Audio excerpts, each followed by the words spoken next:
Buenos días para todos. ¿Ahí me escuchan bien?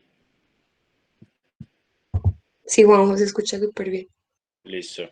Bueno, mi nombre es Juan Arias, soy estudiante de quinto semestre y el día de hoy vamos a hablar pues un poquito de neurofisiología. Entonces, lo que vamos a ver hoy son los principios básicos de la neurofisiología.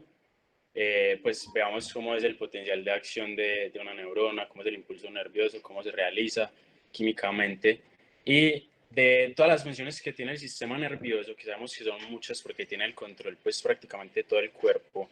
Vamos a hablar del aprendizaje y la memoria, pero hay un tema muy largo que se puede desprender de la neurofisiología, como es el lenguaje del habla, como es la motricidad, la sensibilidad, pero hoy nos vamos a enfocar en el aprendizaje y la memoria, ¿listo?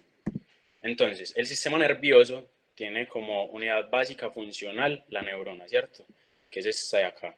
La neurona está compuesta por un cuerpo celular, donde está su núcleo, que se realiza toda la actividad metabólica de la célula de la neurona, y unas proyecciones que se llaman dendritas, donde se pegan los axones terminales de otras neuronas para transmitir los impulsos nerviosos. También tiene un axón por donde se transmite el impulso nervioso hacia el axón terminal, que en ocasiones la mayoría de las neuronas del sistema nervioso central poseen unas vainas de mielina. Ya les voy a explicar para qué sirve esto, ¿cierto? Y el axón terminal, que sería en este caso la neurona presináptica, donde transmite el impulso nervioso a la siguiente neurona posináptica, donde se realiza la sinapsis y se transmite el impulso nervioso. Otra cosa que poseen las neuronas son estos espacios entre las vainas de mielina que se llaman los nódulos de Rambier. Entonces ahorita vamos a ver bien cuál es la función de todo esto. Entonces, empecemos. ¿Cómo se realiza un impulso nervioso? ¿Por dónde empieza? Entonces, el sistema nervioso central es, pues, es lo que comprende el encéfalo, y a partir de la médula espinal empieza el sistema nervioso periférico, que pro, pues, que tiene las terminaciones nerviosas alrededor de todo el cuerpo, básicamente en la piel, en los músculos, en las articulaciones, y proyecta los nervios sensitivos y motores. También hay otros tipos de nervios que hacen parte del sistema nervioso autónomo, que sería el parasimpático y el simpático, los que nos controlan todas esas funciones que nosotros propiamente no controlamos, como son el control de esfínteres, como es la sudoración, ¿cierto? Pero en este momento vamos a hablar y metámonos un poquito en la sensibilidad. Entonces, la piel está inervada hasta, pues, hasta la punta del dedo, ¿cierto? Y posee dos, dos vías de sensibilidad.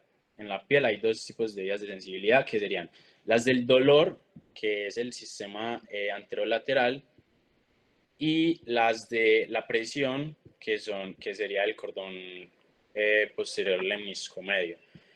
Hay dos tipos de tacto, el tacto superficial y el tacto profundo. El tacto superficial va por la vía del sistema anterolateral, que sería este, y el tacto profundo que iría por la vía del cordón posterior lemnisco medio, que hace parte de la presión. Entonces, por ejemplo, para que se dé un impulso nervioso se necesita un estímulo. ¿Y cómo serían los estímulos? Hay tres tipos de estímulos que pueden ser químicos, físicos o mecánicos, ¿cierto? Entonces, por ejemplo, hay un estímulo mecánico en la piel por medio de las terminaciones nerviosas, que esta vendría a ser una neurona de tercer orden, porque sería una neurona pues distal, un nervio distal, transmite el impulso nervioso por la vía sensitiva, ya dependiendo de, por ejemplo, la presión. Entonces te saludan de mano, te presionan la mano, y por la vía del cordón posterior lemnisco medio va por la médula espinal y sube ya hasta el encéfalo, hasta el sistema nervioso central, pasa por el tálamo, que por el tálamo pasan toda la sensibilidad del cuerpo, excepto el nervio olfatorio, que sería el par craneal número 1. Entonces es importante que comprendamos esto. Por el tálamo pasan todas las vías sensitivas del cuerpo, menos una que sería la del nervio olfatorio.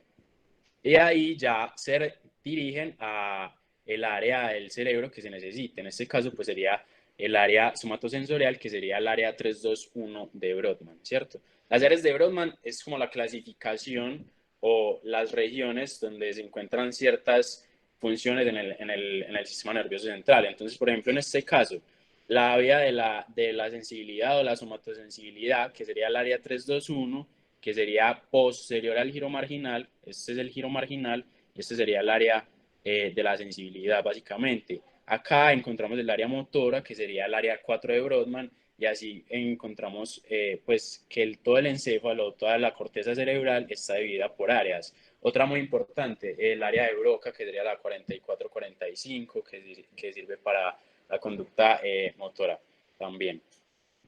Listo. Entonces, de esta manera empieza un estímulo nervioso. Primero necesitamos un estímulo, ya sea físico, mecánico, químico, que se conduce por una vía sensitiva hasta el encéfalo y allá se produce la sinapsis, pues, en el área de pues, en la corteza cerebral que corresponda y posteriormente pueda dar una respuesta.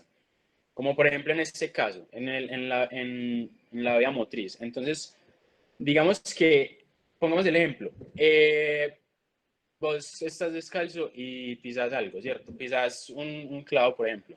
Entonces, por la vía sensitiva, la vía del dolor, el sistema anterolateral, se transmite esa sensación hasta el área somatosensorial. De ahí, el encéfalo o la corteza cerebral dan una respuesta a la corteza motora para que produzca una acción. Lo normalmente que ocurre o lo que se supone que ocurriría es la retirada del pie de donde pues hubo ese estímulo.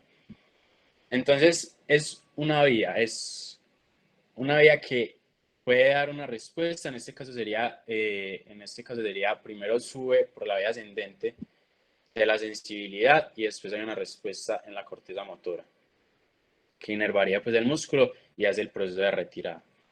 Para que un impulso nervioso se dé, el estímulo tiene que ser lo suficientemente, como digámoslo así, estimulante. Y ese es el principio del todo o nada. Entonces, si el estímulo que se presenta no es lo suficientemente grande para que el impulso nervioso se dé, pues simplemente no va a haber sinapsis ni va a haber ninguna respuesta. Listo. Entonces, este es la base, pues, como química de el potencial de acción y cómo se realiza un impulso nervioso. Entonces, esta es la membrana de... Ah, bueno, espera. Entonces, ¿para qué son las vainas de mielina? Las vainas de mielina recubren el axón, ¿cierto?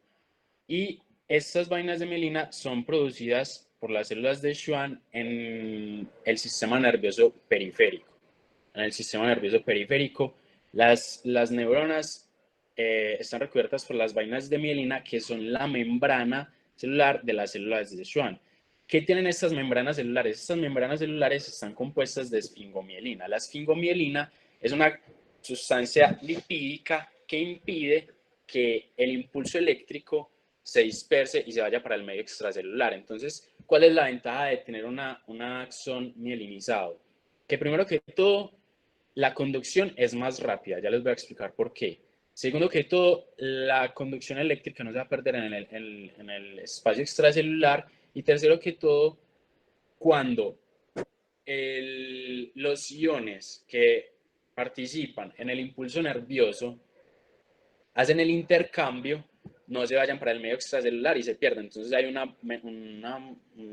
descenso pues como en la pérdida de iones en el impulso nervioso, ¿cierto? Entonces, acá estamos, esta es la membrana extracelular. Perdón, esta es la membrana de la neurona, ¿cierto? Este sería el medio extracelular y este sería el medio intracelular. Entonces, cuando hay un impulso nervioso, cuando hay un estímulo, el estímulo lo que realiza es un aumento de voltaje en la membrana. La membrana está en un estado basal o en un estado de reposo cuando no hay un estímulo, ¿cierto?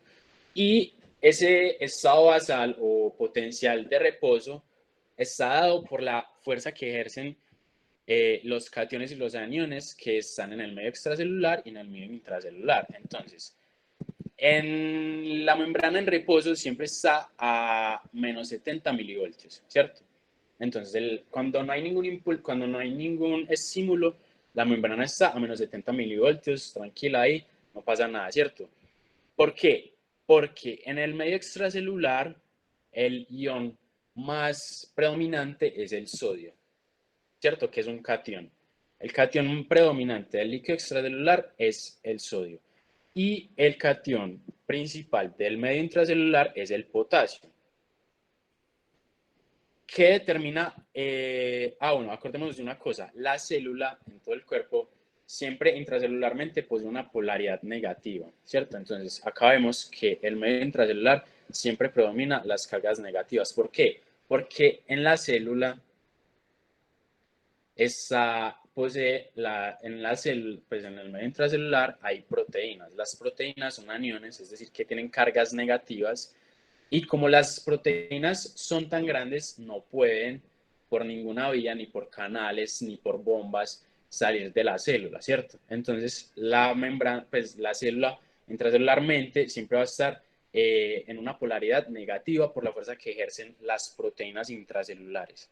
¿Listo? Entonces, la membrana normalmente en un estado de reposo está a menos 70 milivoltios por la fuerza que ejercen las proteínas.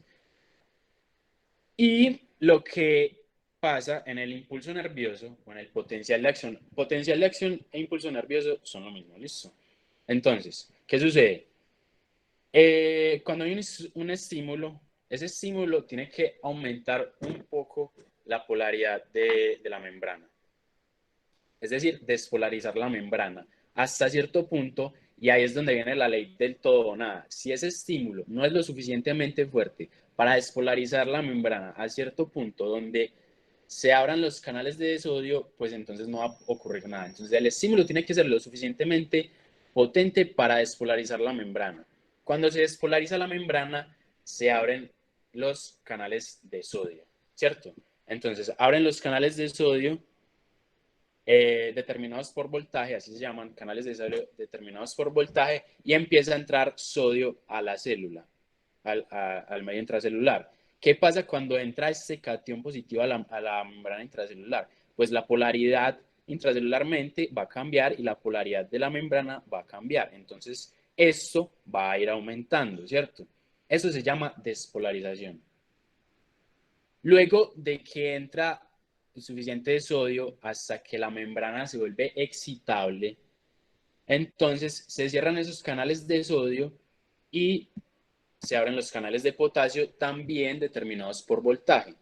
Entonces, cuando llega a cierto punto de la polaridad que en el tejido nervioso o en la célula nerviosa es de una polaridad de más o menos 30 a 35 milivoltios, se cierran los canales de sodio y se abren los canales de potasio.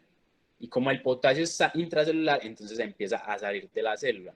¿Para qué se cierran los canales de sodio y se abren los de potasio? Esta sección intracelular, en el líquido intracelular, en este momento, cuando ya entró el sodio, está positiva, pero esa no es la naturalidad de la célula. En este momento está despolarizada, porque esa no es su naturalidad. Entonces, ¿qué hace la célula para recuperarse? La membrana cierra los canales de potasio para que no entren más cationes y empieza a botar esos cationes. Entonces, lo que hace es recuperarse y ese proceso se llama la repolarización. ¿Listo? Entonces, ¿cómo trabaja la célula? En reposo existe la difusión pasiva y activa. Entonces, cuando la membrana está en reposo, hay intercambio iónico constante por difusión, pero que no altera la polaridad de la membrana. Sin embargo, cuando hay un impulso nervioso, se activan los canales activados por voltaje y empieza a entrar sodio en la despolarización y a salir potasio en la repolarización. Y ahorita vamos a ver la función de la bomba sodio-potasio ATPasa. Entonces, podemos esto y acá les explico bien. Entonces, esta es la gráfica de lo que pasa en el impulso nervioso. La membrana está en reposo normal a menos 70 milivoltios, ¿cierto? Entonces llega un impulso nervioso que tiene que ser lo suficientemente fuerte para despolarizar la membrana, ¿cierto? Y en ese punto se abren los canales de sodio, acá, abertura de los conductos de sodio. Entonces, cuando la membrana se despolariza lo suficiente para que se abran los canales de sodio, empieza a entrar sodio a la célula, ¿cierto? ¿Y eso qué hace? Esos cationes positivos van a despolarizar la célula hasta un punto de más o menos 30 a 35 milivoltios. Cuando la membrana llega acá, a esta polaridad, se cierran los canales de sodio, porque la membrana dice, yo ya no quiero que entre más sodio porque ya estoy en el punto máximo de excitabilidad. Eso se llama el punto de excitación máxima, ¿cierto? O el umbral de excitabilidad. Acá, otra cosa importante, ¿qué papel juega también mucho en la despolarización? La conductancia de los iones. ¿Qué es la conductancia? La conductancia es la capacidad de una sustancia de atravesar pues, por cierto espacio, ¿cierto? Entonces, la conductancia del sodio por la membrana celular es mucho menor que la del potasio. Entonces, el sodio no puede estar pasando tranquilamente siempre porque la conductancia a través de esa membrana no es lo suficientemente potente o lo suficientemente capaz de permitirle siempre el paso del sodio. Cuando las membranas se está despolarizando, el sodio puede pasar, pero hasta cierto punto porque su conductancia es muy corta. Listo. Entonces, cuando llega a este voltaje, la polaridad de la membrana está entre más 30 a 35 milivoltios, se cierran los canales de sodio y se abren los canales de potasio, como les dije, para botar otra vez esos cationes que la célula readquirió y volverse a repolarizar. Esta es la etapa de repolarización y volver a un estado de reposo, un estado basal, otra vez a menos 70 milivoltios. Entonces, aquí, en el punto de excitabilidad, se cierran los canales de sodio y se abren los de potasio. Se abren los de potasio que botan cationes, la célula recupera su polaridad hasta que llega a un estado basal. ¿Cómo se llama este proceso o este estadio? El periodo refractario absoluto. Y en este periodo donde la célula está en reposo, es el periodo refractario relativo. En este punto, en el periodo refractario relativo, la célula o la membrana no se puede volver a despolarizar. Es decir, acá ningún estímulo, por más fuerte que sea, puede volver a despolarizar la membrana. Me explico. La membrana o la célula, la neurona, no puede estar en despolarización, repolarización, en un estado constante. Tiene que pasar un tiempo de, digámoslo así, recuperación o de recarga iónica para que la membrana se pueda volver a despolarizar. Pero acá vemos que en este punto de la repolarización, esta línea baja un poquito. Es decir, la polaridad disminuye un poquito. ¿Por qué?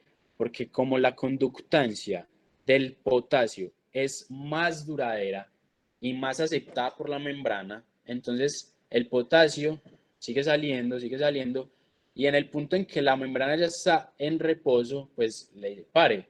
Ya no necesito que salga más sodio, más potasio, pero la conductancia del potasio en la membrana es más lenta y más duradera. Entonces, el potasio sigue saliendo un tiempo después de que la célula ya está en reposo. Y este periodo de acá se llama hiperpolarización ulterior, ¿cierto? Entonces, este periodo de acá donde la membrana desciende un poco más su polaridad por la salida constante de sodio se llama hiperpolarización ulterior.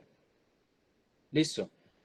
Bueno, ahora, ¿qué es el potencial? Entonces, en este periodo refractario relativo, la membrana perdió sodio y perdió mucho potasio y adquirió mucho sodio. Y acordémonos que ese no es el estado natural. Entonces, el cuerpo siempre se autorregula. Y eso se llama el proceso de homeostasis. El proceso de homeostasis o la homeostasis es la autorregulación del cuerpo para mantenerse en un estado, pues en un estado de equilibrio, ¿cierto? Como la palabra lo dice, la raíz de la homeostasis es homeo constante, estasis mantenerse. Entonces, el cuerpo realiza un proceso de homeostasis donde se mantiene constante. Entonces, ¿qué tiene que hacer? Volver a su normalidad. Y en este periodo refractario se realiza un proceso que se llama la recarga iónica. Entonces ahí es donde viene y entra la bomba sodio-potasio ATPasa. La bomba sodio-potasio ATPasa me saca 3 sodios y me entra 2 potasios. Entonces ahí lo que está haciendo es recuperarse. ¿Recuperarse de qué? de que todo este sodio que metió acá en el líquido intracelular salga otra vez a su normalidad al líquido extracelular y todo el potasio que era intracelular vuelva a recuperarse en la célula. ¿Y por qué? Miren esto, saca 3 sodios y entra 2 potasios. Y ahí sigue habiendo una diferencia, esa diferencia negativa de que me está sacando 3 cationes, pero solo me está ingresando 2. ¿Para qué se hace esto? Porque la membrana y la célula son negativas. Entonces la polaridad de menos 70 milivoltios se tiene que permanecer. Entonces no puede meter la misma cantidad de cationes porque se aumentaría su polaridad y esa no es la naturalidad, ¿cierto? Entonces ya vemos cómo se realiza el potencial de acción. Ahora miremos cómo se transmite, ¿cierto? Entonces el potencial de acción o el impulso nervioso se transmite por medio de una, a ver, ¿cómo lo digo? De una acción que se llama el vertedero de corriente. ¿Qué es el vertedero de corriente? Entonces, digamos que el impulso nervioso se realizó en esta parte de la neurona, o en esta parte del axón, perdón.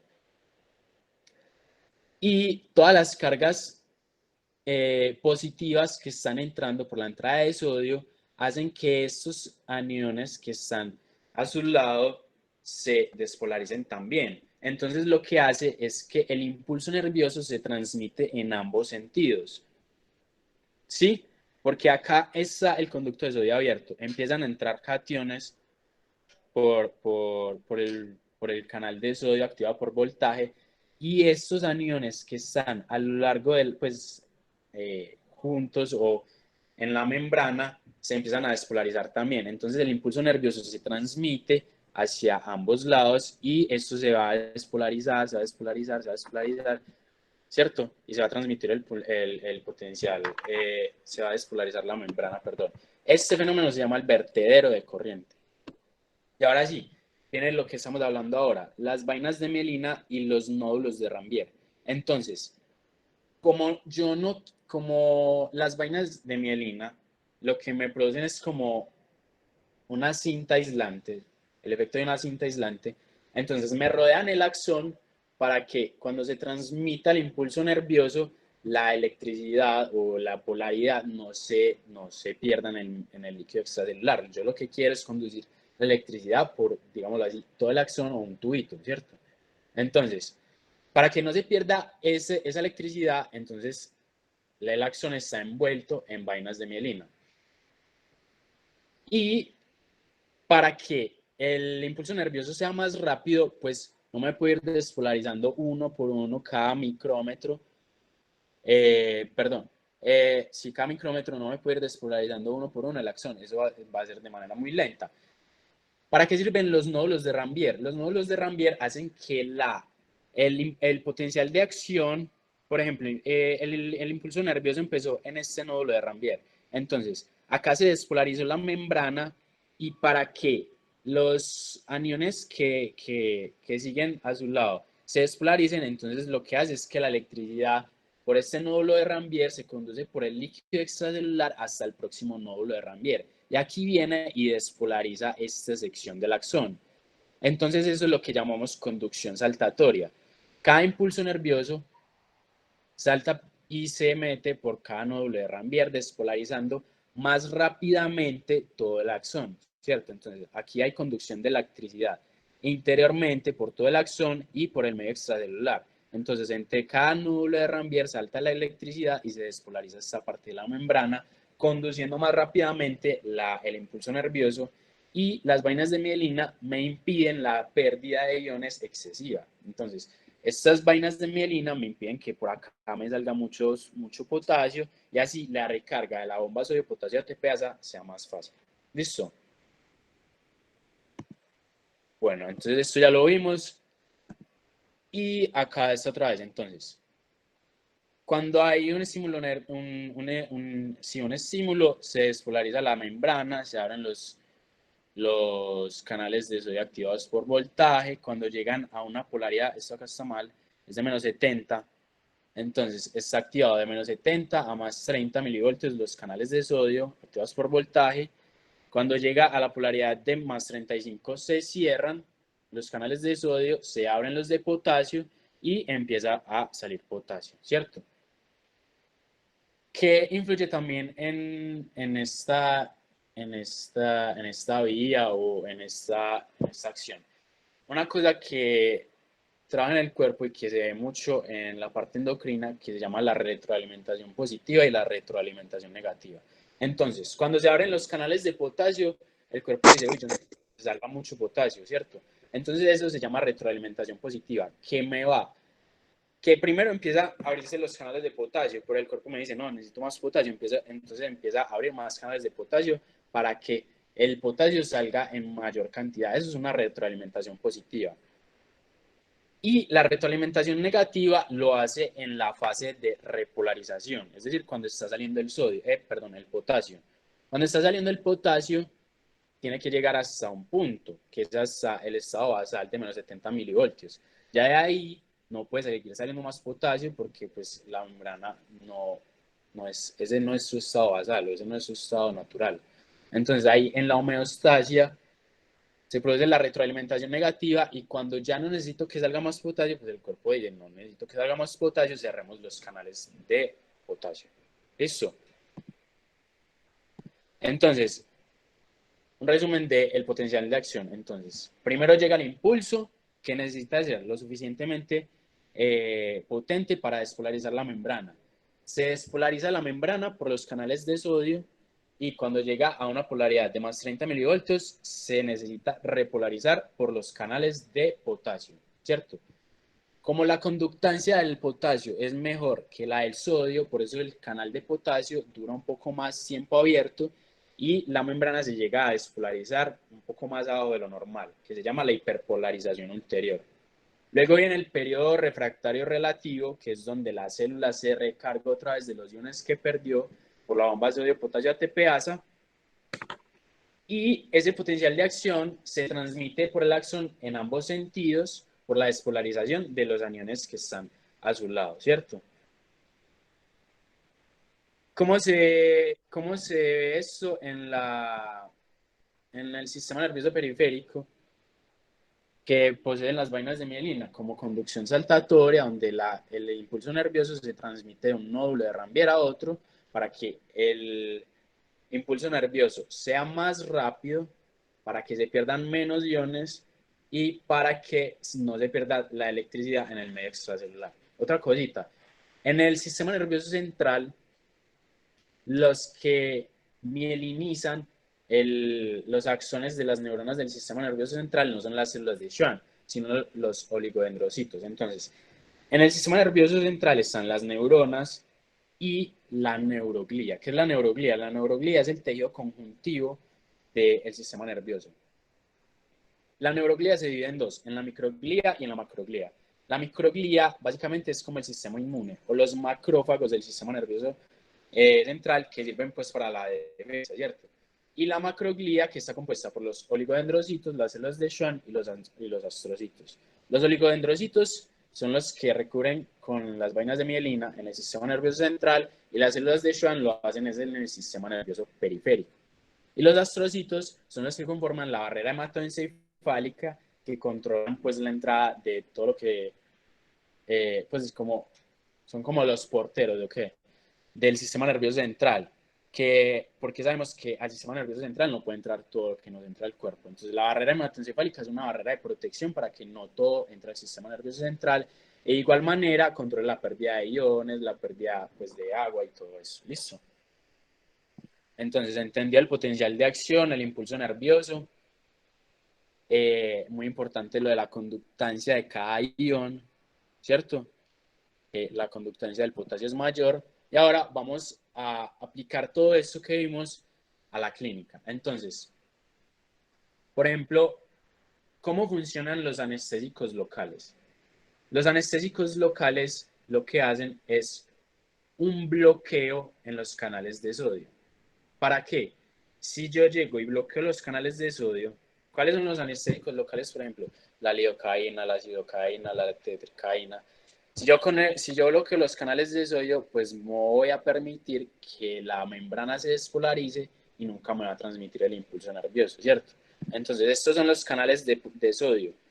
Si yo llego y los bloqueo, nunca va a entrar el sodio a la célula para que me despolarice y el impulso nervioso nunca se va a transmitir. Entonces así es como funcionan los anestésicos locales. Entonces, ¿cómo se ve esto? Que el potencial de acción llega, hay un estímulo, por ejemplo en una cirugía menor, te aplican anestesia local, hay una lesión, porque de pronto hacen una incisión, ¿cierto?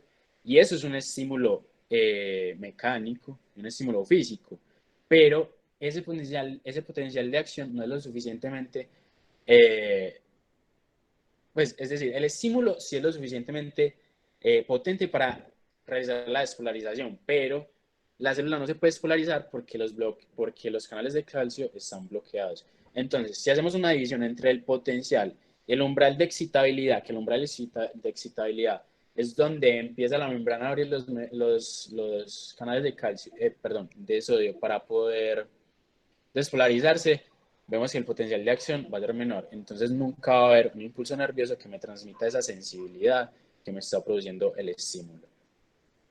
Listo. Entonces, de esta manera se realiza el potencial de acción o el impulso nervioso. Ahora vamos a ver que una de las funciones superiores del sistema nervioso que es muy importante, que es muy interesante, como lo es la memoria y el aprendizaje. Entonces, ¿qué es el aprendizaje? El aprendizaje es la obtención de una información que yo adquiero con base en la experiencia y eso me permite modificar un comportamiento, ¿cierto? Y la memoria es la retención de todo eso que yo he adquirido por medio de la experiencia o por ese aprendizaje que he tenido, la retención, el almacenamiento de todo eso que yo he adquirido por medio de la experiencia. Entonces hay varios tipos de memoria. Existe la memoria a corto plazo y la memoria a largo plazo. La memoria a corto plazo se llama también memoria funcional o de trabajo. Esta memoria funcional o de trabajo bueno, como su nombre lo dice, es corta y solo llega a durar máximo 60 segundos si yo no la vuelvo a renovar. Entonces, por ejemplo, cuando me dictan un número, yo le escribo porque me lo dictaron, pero si yo no renuevo ese conocimiento, si no me lo vuelven a repetir, si yo no lo vuelvo a decir, a mí se me va a olvidar después de un minuto. Y eso se llama la memoria a corto plazo, ¿cierto? Es determinada por el tiempo. Si yo no renuevo ese conocimiento al cabo de un tiempo que está pues, estudiado y demostrado que es de 60 segundos, de un minuto, ese conocimiento se va a perder. Y esa es la memoria funcional o de trabajo, que sería la memoria a corto plazo. ¿En dónde se ubica esta memoria a corto plazo? Se ubica en el lóbulo temporal. Y las personas que tienen predominio o que tienen desarrollado, que funcionan más con el hemisferio izquierdo, en el lóbulo temporal izquierdo trabajarían la parte verbal y en el en el lóbulo temporal derecho trabajarían la parte no verbal, es decir, las imágenes. Entonces, cuando vos ves una imagen, pero no la volvés a ver, se te olvida, pues, es decir, la parte no verbal para los que trabajan con el hemisferio izquierdo, tienen predominio por el hemisferio izquierdo, la parte no verbal se ubica en el lóbulo temporal derecho y la parte verbal en el izquierdo. Y ahora está la memoria a largo plazo. Entonces, la memoria a largo plazo se divide en dos, en la explícita o declarativa y en la implícita o no declarativa. ¿Cómo diferenciamos las dos? La explícita es la que se realiza de manera consciente. Entonces, esta se divide en dos, en la semántica y en la episódica. La semántica es esa memoria que yo adquiero o esos conocimientos que yo adquiero por la educación. Entonces, por ejemplo, yo empiezo a estudiar un tema, ¿cierto? Me lo aprendo y ese conocimiento, como lo reforcé, es una memoria a largo plazo. Y como yo estudio de manera consciente, lo hice de manera consciente, hace parte de la memoria explícita, ¿cierto? De la parte semántica, es decir, de hechos. Y la memoria explícita episódica es de acontecimientos, de la experiencia. Entonces, pues como la comida que yo me comí en un restaurante, pues de acciones que yo he vivido conscientemente, ¿cierto? Toda esta memoria explícita de manera consciente se ubica en el lóbulo temporal del hipocampo. Ahorita vamos a ver un poquito de la anatomía y de cómo se ubica todo esto, que hace parte del sistema límbico. Y la implícita, que hace parte o es la que yo aprendo de manera explícita, pero con el tiempo ya se vuelve inconsciente. Entonces, acciones como aprender a manejar carro, aprender a manejar bicicleta, cosas que yo aprendo de manera consciente, pero con el tiempo de estarlas reforzando ya se vuelven pues trabajos implícitos, ¿cierto? De la memoria, pues inconscientes, perdón. Entonces, en la memoria implícita o no declarativa hay varias clasificaciones. Entonces, la sensibilización, que ahorita vamos a ver cada uno cómo es. La sensibilización se guarda en en la neocorteza, los procedimientos o hábitos en el cuerpo estriado, el aprendizaje asociativo, acondicionamiento clásico operante, que es el que propuso Pablo con el ejemplo del perro y la carne y la campana. Entonces, el aprendizaje, el acondicionamiento clásico operante es una clase de aprendizaje en la que a vos te condicionan con algo y vos por medio de eso aprendes, ¿cierto? Entonces, este tipo de aprendizaje, cuando es de manera emocional, se guarda en la amígdala o de tipo motor en el cerebelo, ¿cierto? Y el aprendizaje no asociativo, como la habituación y la sensibilización, en las vías reflejadas. Entonces, ya voy a explicar cómo es cada uno de estos. La memoria y el aprendizaje funcionan y están en el sistema límbico. Entonces, el sistema límbico tiene varias porciones. Los principales del sistema límbico son el hipocampo, que es esta parte de acá, ¿cierto? Y el hipocampo se divide en cuatro regiones, que se llaman los cuernos de Amón. Los cuernos de Amón, como ven acá, tienen una formita de cuerno, son el hipocampo y son cuatro. Entonces acá vemos dos, ¿cierto? Y por acá atrás vienen, por acá, esto sería la parte anterior del cerebro. Por acá anterior vienen los otros dos cuernos, entonces está dividido en CA1, CA2, CA3 y CA4, que CA significa cuernos de Amón. ¿Qué más hace parte del sistema límbico? El cuerpo calloso, que acá está seccionado. El cuerpo calloso posee tres porciones, que sería la rodilla, acá, la rodilla del cuerpo calloso. Este es el cuerpo calloso, pero está seccionado, ¿cierto? Acá lo vemos de una vista lateral. El cuerpo calloso que tiene la rodilla, el esplenio, perdón, el esplenio de la parte posterior y el tronco, ¿cierto? Entonces, esto es de parte del sistema límbico. Acá estaría el hipocampo, que son acá, que son los cuernos de Amón. Y el fornix, que es esta partecita de acá, que es la que conecta, como bien vemos acá, el hipocampo con el lóbulo prefrontal. ¿Listo? Entonces, esa es como la anatomía del sistema límbico. Ahora, como la memoria tiene tres fases, que son la de registro, la fase de almacenamiento y la fase de evocación. Cada una de estas tres fases se ubican en una determinada parte del sistema límbico. Entonces, primero empezamos con el registro, que se ubica en el hipocampo. Entonces, la fase del registro se realiza en el hipocampo. Luego, la fase de almacenamiento se ubica en el cuerpo calloso y la fase de evocación en el lóbulo prefrontal. Listo, entonces, es una vía.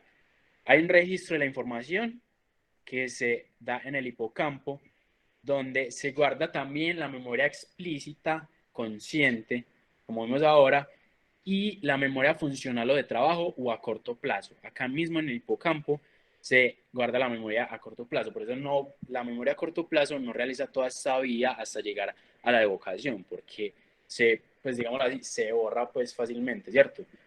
Acá en el cuerpo calloso se produce el almacenamiento y el cuerpo calloso, que es este, es el que une los dos hemisferios cerebrales. Entonces, allí en el cuerpo calloso se transmite la información a través de los dos hemisferios cerebrales. Y el lóbulo prefrontal, que es este, es donde se realiza la evocación o donde está la memoria retrógrada. Es decir, yo todos los conocimientos que adquiero y toda la memoria a largo plazo la guardo en el lóbulo prefrontal, especialmente en el núcleo basal de Meissner, que ahorita lo vemos. Allí se guarda toda la memoria a largo plazo y es donde se realiza la evocación. Es decir, que en un futuro yo necesito un conocimiento, Entonces, en el lóbulo prefrontal voy a tener toda esa información y de allí voy a realizar la evocación, ¿cierto? Entonces, primero el registro, el almacenamiento, la evocación. El registro sería la fase temprana, cuando me dan una información, yo la registro en el hipocampo. Si la voy a potenciar para que sea una memoria a largo plazo, va por el cuerpo calloso, que sería el almacenamiento, hasta el lóbulo prefrontal, que ya sería la fase tardía o la evocación. ¿Listo?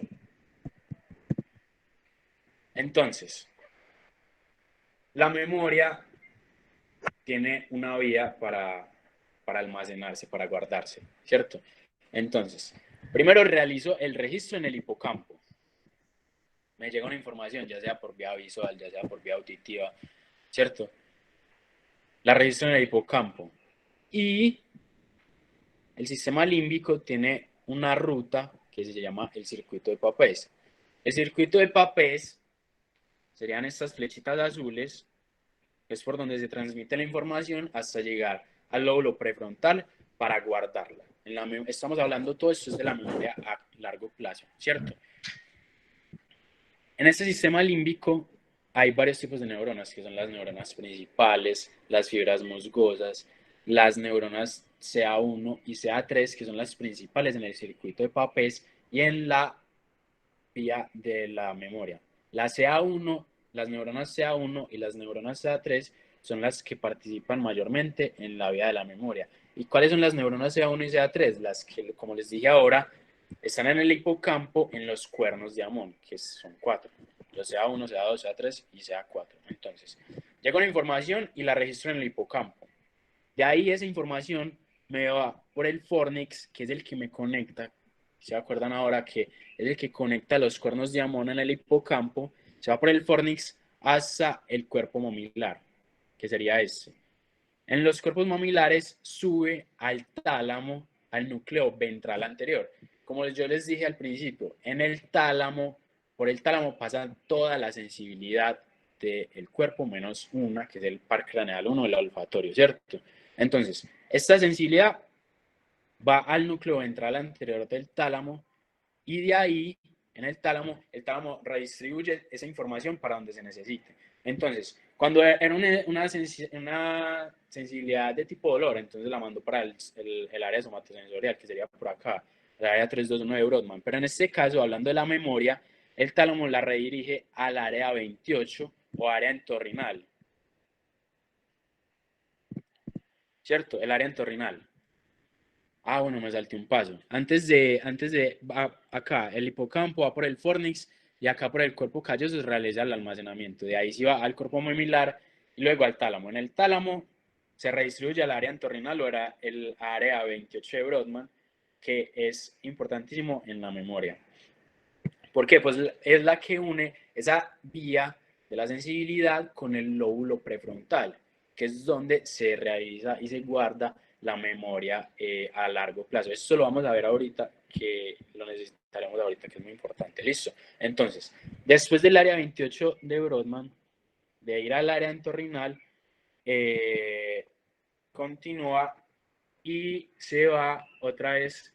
Bueno, acá estamos en el hipocampo, entonces esta, el área entorrinal conecta al hipocampo con el lóbulo prefrontal y ya de ahí se va al núcleo basal de Meynert, donde se guarda la memoria a largo plazo y se realiza la evocación. Entonces esta es la vía o circuito de Papez en la que se guarda la memoria a largo plazo. Primero el registro en el hipocampo, luego va por el fornix, que es el que conecta los cuernos de Amón al cuerpo mamilar, en el tálamo se redistribuye al área entorrinal y aquí pasa a el núcleo basal de Meynert, que queda en el lóbulo prefrontal. ¿Listo? Ahora, cuando vimos lo de los tipos de memoria, entonces, en la memoria implícita hay varios tipos de aprendizaje. Entonces vamos a empezar con la habituación. La habituación es que una persona está en constante exposición a un estímulo que al principio que al principio o la primera vez que se recibe ese estímulo hay una respuesta, ¿cierto? Pero después de estar en tanta exposición a ese estímulo, la respuesta disminuye. Entonces, por ejemplo, coloquemos el ejemplo de un bebé. Un bebé cuando por primera vez escucha la voz de su mamá, la voz de su mamá le causa asombro, ¿cierto? Escucha ese estímulo auditivo, le causa asombro. Entonces hay una respuesta, digámoslo así, alta, ¿cierto? Pero después de estar en constante exposición a ese estímulo auditivo, pues el niño, al pasar de los meses, pues ya no va a reaccionar de la misma manera a la voz de la mamá, porque ya es un estímulo al cual se habituó y por lo tanto disminuye la respuesta. Entonces, en este proceso de aprendizaje de la habituación, en el sistema nervioso hay una disminución del neurotransmisor. Entonces, cuando hay un estímulo principalmente, al principio hay una respuesta, ¿cierto? Pero después de estar habituado a este estímulo, los neurotransmisores van a disminuir porque la respuesta que se necesita a tal estímulo ya no causa pues esa respuesta tan necesaria y la respuesta posterior después de esa constante estimulación, esa constante exposición, pues va a disminuir. Listo. La sensibilización sería todo lo contrario.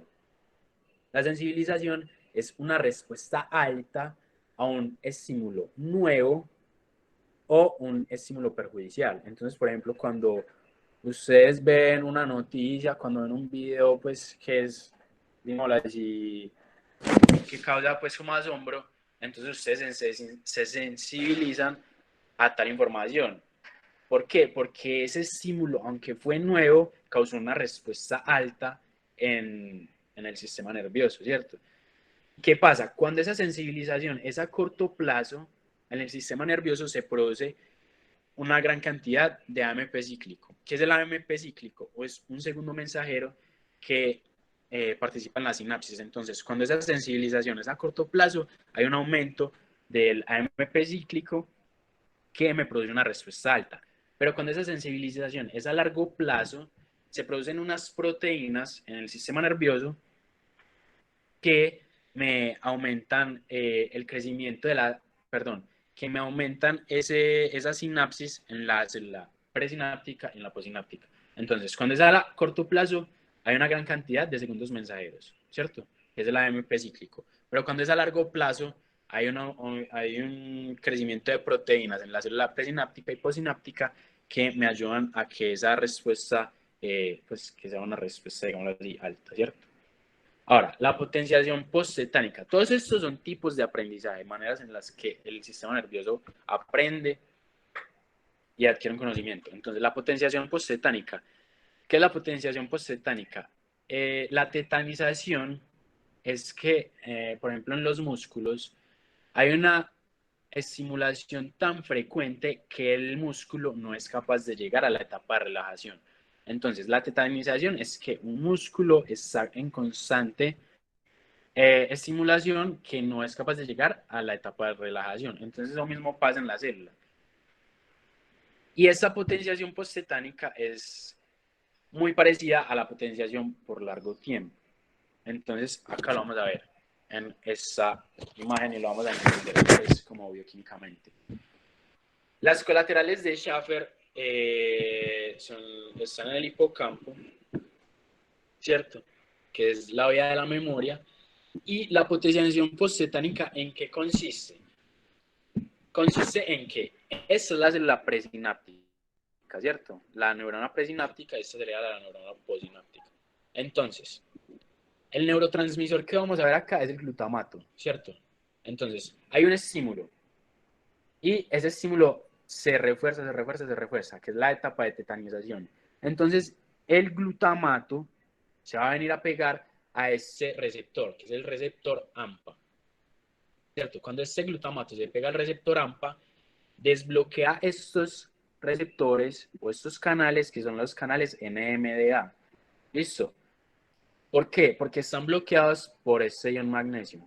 Entonces, todos estos receptores NMDA están bloqueados por el ion magnesio en estado basal. Cuando hay una tetanización, el glutamato se pega al receptor AMPA y ese receptor desbloquea estos receptores NMDA del magnesio. ¿Qué pasa cuando esto se desbloquea? Esto permite que por estos receptores o por estos canales NMDA entre sodio y entre calcio. Y en la célula postsináptica hay tres proteínas. que es la calciocalmodulina sinasa, la calciocalmodulina dependiente de calcio, la proteína C sinasa y la tirosina sinasa. Entonces son estas tres, la calciocalmodulina sinasa, proteína C sinasa y tirosina sinasa, que se activan cuando hay una gran cantidad de calcio intracelularmente. Entonces, empieza a entrar calcio, se me activan estas tres proteínas. Y estas tres proteínas lo que van a hacer es generarme una señal a la célula presináptica. ¿Cómo es este tipo de señal? Por medio de una señal química con óxido nítrico. Entonces, cuando se activan estas tres proteínas, me mandan óxido nítrico a la célula presináptica y esto lo que hace es aumentarme la liberación del neurotransmisor. Entonces, es una retroalimentación que se está haciendo constantemente entre la célula presináptica y la posináptica. ¿Debido a qué? A que la tetanización no está dejando que esa sinapsis se inhiba, ¿cierto?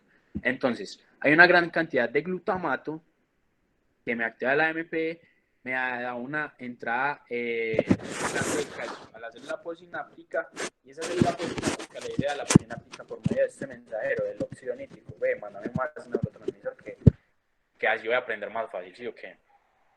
Entonces, ¿cuál es la diferencia entre la potenciación a largo tiempo y la depresión a largo tiempo? La potenciación a largo tiempo es que aumenta el calcio en la presináptica y en la posináptica. En cambio, la depresión a largo plazo es que la célula presináptica hay una estimulación lenta en la célula presináptica, pero todo ese calcio, entonces, en la depresión a largo plazo, esta célula presináptica está actuando de manera lenta, pero esta posináptica se está llenando de calcio, y eso me va a producir un aprendizaje a largo plazo. Entonces, estas son las vías de aprendizaje que tiene el sistema nervioso, ¿cierto? Listo. Ahora, vamos a ver qué tipos de memoria existen. Entonces, está la memoria retrógrada, estos tipos de pérdida de la memoria, ¿cierto? Entonces, existe la memoria retrógrada, que es la que yo tenía antes de presentar una enfermedad, ¿cierto? Entonces, yo tuve digamos, un TEC, un paciente que tiene un TEC el día de hoy, pero preserva la memoria retrógrada, entonces él se acuerda de quiénes son sus hijos, qué hace, todo lo que adquirió antes de la enfermedad. La memoria anterógrada es todo lo que se adquiere posterior a la enfermedad, es decir, conocimientos nuevos, ¿cierto? Y entonces, esta es la enfermedad. Esto es un grafiquito, ¿sí o qué? Esta es la enfermedad. Digamos que acá fue el episodio de la enfermedad. Todo lo que fue anterior a la enfermedad es memoria retrógrada y todo lo que se adquiere posterior a la enfermedad es memoria anterógrada. ¿Qué es la memoria global? La memoria global es sumar la retrógrada más la anterógrada.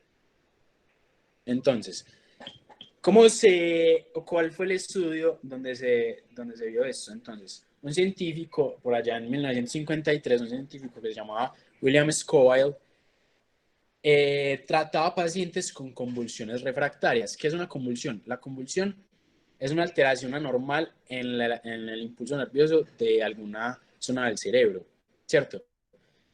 Pero la convulsión no siempre es como las conocemos todos, que la persona está chapaleando en el piso, no. Las convulsiones pueden ser de dos tipos. Pueden ser generalizadas, que afectan los dos hemisferios del cerebro, o pueden ser parciales o focales, que solo afectan una parte del cerebro. En las generalizadas están las tónico-clónicas, que son las que la persona tiene espasmos musculares, o también están las convulsiones de ausencia, que es que la persona se queda parada y queda como perdida en el tiempo, ¿cierto? Entonces, este científico estaba tratando personas con convulsiones refractarias y el tratamiento en esa época era la lobectomía temporal anterior. ¿Qué es una lobectomía? La lobectomía es la resección del lóbulo, en este caso temporal, y lo hacía de manera bilateral. Entonces era una lobectomía temporal bilateral y en esa lobectomía se llevan también una parte del hipocampo. Listo. Entonces, cuando el paciente postquirúrgico, pues después de la recuperación de la cirugía, tuvo una mejoría en las convulsiones, Sin embargo, perdió la memoria anterógrada. En todos los pacientes que tuvieron loectomía del lóbulo temporal anterior, donde hay parte del hipocampo, tuvieron una memoria, una amnesia, que es la pérdida de la memoria anterógrada. Es decir, esos pacientes recordaban quién eran sus hijos, qué hacían, pero no podían adquirir conocimientos nuevos, ¿cierto? Entonces, a partir de ese momento en que le quitaron esa parte, vieron que el hipocampo y el lóbulo temporal anterior, especialmente en el lóbulo temporal de la parte anterior, es decir, por ejemplo, el cuerpo, la rodilla del cuerpo calloso, participan en el registro y en el almacenamiento. Entonces, si no tenemos este registro de almacenamiento, que es en el hipocampo y en el lóbulo temporal, no podemos adquirir nuevos conocimientos. Pero todavía se tenía la memoria retrógrada que está en el lóbulo prefrontal. Entonces se podían evocar cosas, sin embargo no se podían registrar más. Entonces, una amnesia global, ¿qué es? Una amnesia global es que yo no recuerdo ni lo pasado ni lo presente. Y ese tipo de amnesia es más bien de eventos postraumáticos. Entonces, casi siempre la amnesia global se presenta de manera transitoria. Entonces, un paciente que tuvo un accidente automovilístico, perdió el conocimiento, o una persona que tuvo un síncope y tiene una amnesia global, pero es transitoria. Entonces, no se acuerda dónde está, no se acuerda quién está a su lado, no se acuerda qué pasó, y si le hablan tampoco entiende nada, ¿cierto? Entonces, es una global transitoria.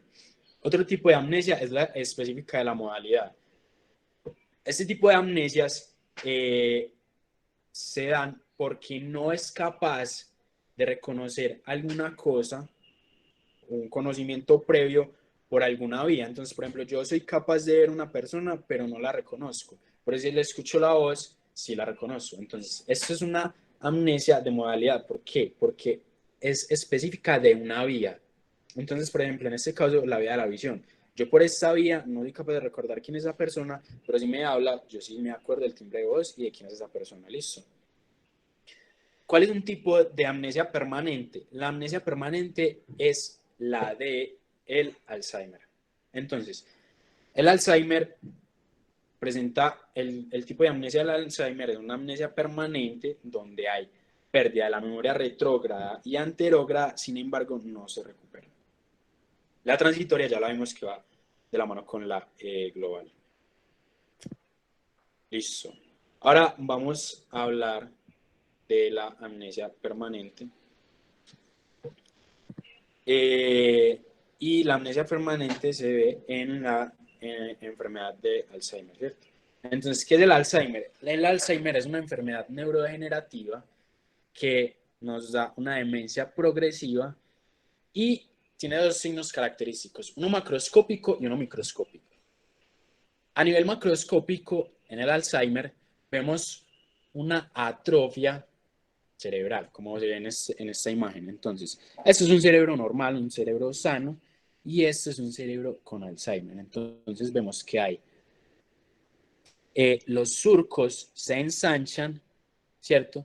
Y los giros se atrofian o se aplanan. Entonces, los giros se aplanan y los surcos se ensanchan. Así es como se ve la atrofia cerebral en un paciente con Alzheimer. Pues obviamente esto ya debe ser muy avanzado, pero así se ve un cerebro normal.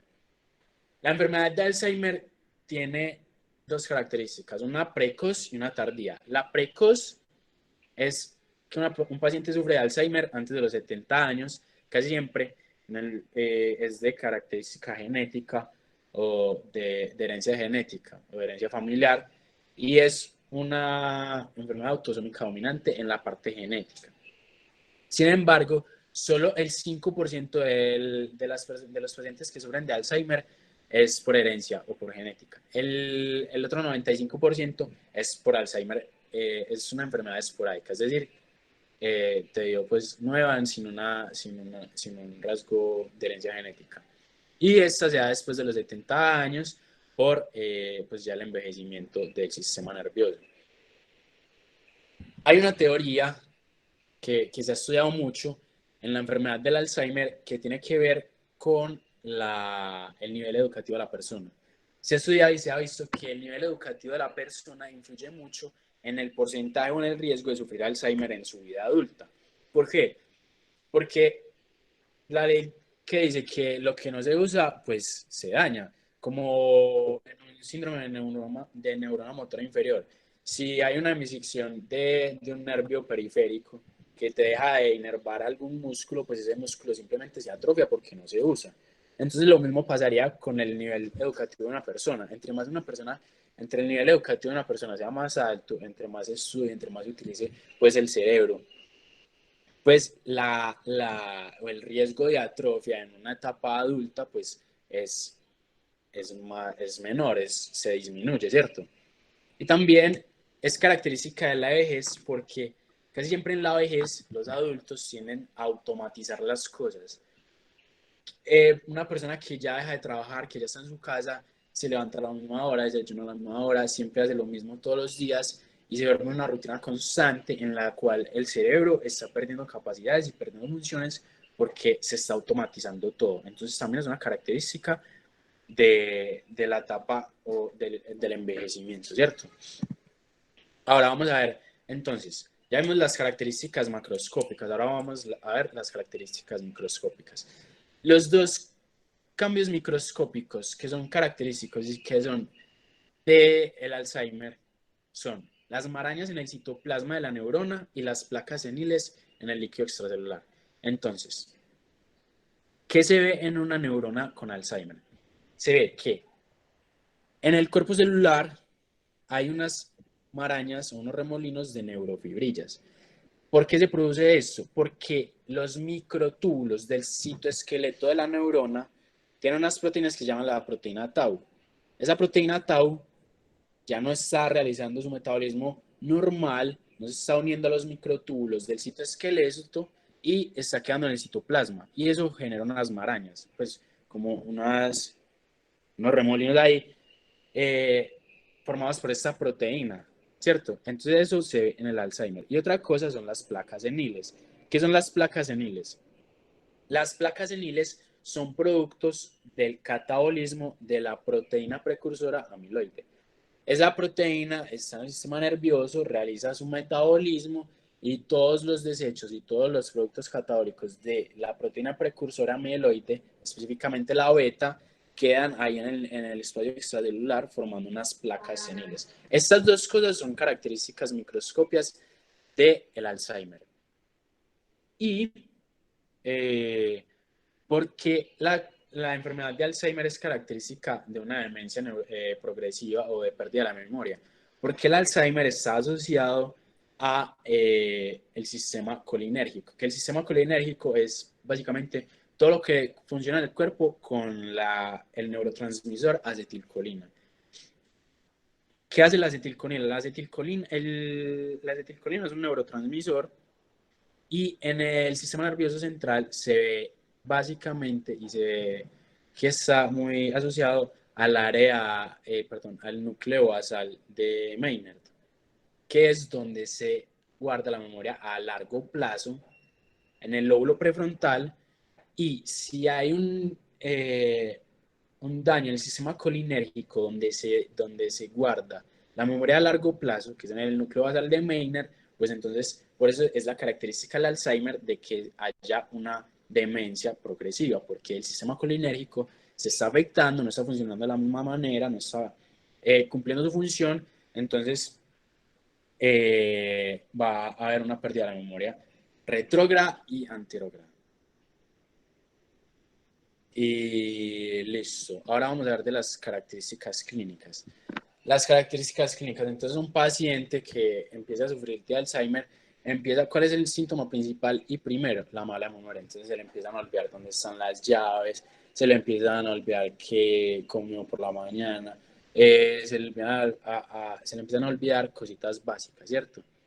Luego de que ya se avanza la enfermedad, aparece trastornos del lenguaje. Entonces las personas ya no encuentran las palabras para hablar, para expresarse correctamente, se le olvidan algunas palabras, tienden a repetir palabras que ya han dicho, que sería la ecolalia, ¿cierto? Entonces empiezan a haber trastornos del lenguaje. ¿Qué sigue del trastorno del lenguaje? Acalculia y descalculia, que sería la incapacidad para hacer una cuenta matemática, sea simple o compleja, y la discalculia, que sería la dificultad. Luego de todo esto, es una enfermedad neurodegenerativa que va avanzando, que cada vez va siendo más dependiente de otras personas, ¿cierto? Porque se van perdiendo facultades que pues el ser humano normalmente. Y luego hay una praxis ideomotora y una praxis ideatoria. ¿Qué es? La praxis ideatoria es que vos no sos capaz de realizar una acción que vos querés hacer, ¿cierto? Entonces, por ejemplo, yo quiero coger este vaso, pero no me da, no soy capaz. O una praxis ideomotora es que alguien te muestre que hagas algo y tampoco lo sos capaz de repetirlo. Entonces, por ejemplo, te dice, dibújame una casa y vos no sos capaz de dibujar una casa. En la praxis ideatoria, por ejemplo, abotonarse la camisa, coger un vaso. En la praxis ideomotora es más de trazos, ¿cierto? Luego de esto viene una agitación, pues un cambio en el estado emocional, entonces las personas se vuelven inquietas o por el contrario se pueden volver calmadas, se pueden volver como plácidas, como inanimadas, ¿cierto? Y también hay alteraciones del sueño y la vigilia, las personas ya no duermen completamente toda la noche, hay alteraciones del comportamiento, entonces por ejemplo las personas empiezan a confabular. ¿Qué es la confabulación? La confabulación es, como se dice, mentir honestamente. Es decir, la persona empieza a decir cosas que para ella son verdad, pero en realidad no está pasando nada. Entonces, por ejemplo, empiezan a confabular de que la esposa se está metiendo con otro, cosas de ese tipo, ¿cierto? Y también a nivel motor empiezan a tener como un síndrome, unas alteraciones parecidas a las del síndrome parkinsoniano, que empiezan a temblar, que ya no tienen movimientos controlados, que en la marcha no son capaces de caminar bien. Entonces es una enfermedad que progresivamente te va generando hasta el punto de llegar en que sos completamente dependiente de otra persona. En resumen, sería una amnesia y déficit cognitivos. Entonces, esta sería como la enfermedad más grande a nivel de memoria y yo creo que sí, eso es todo. Muchas gracias por la atención.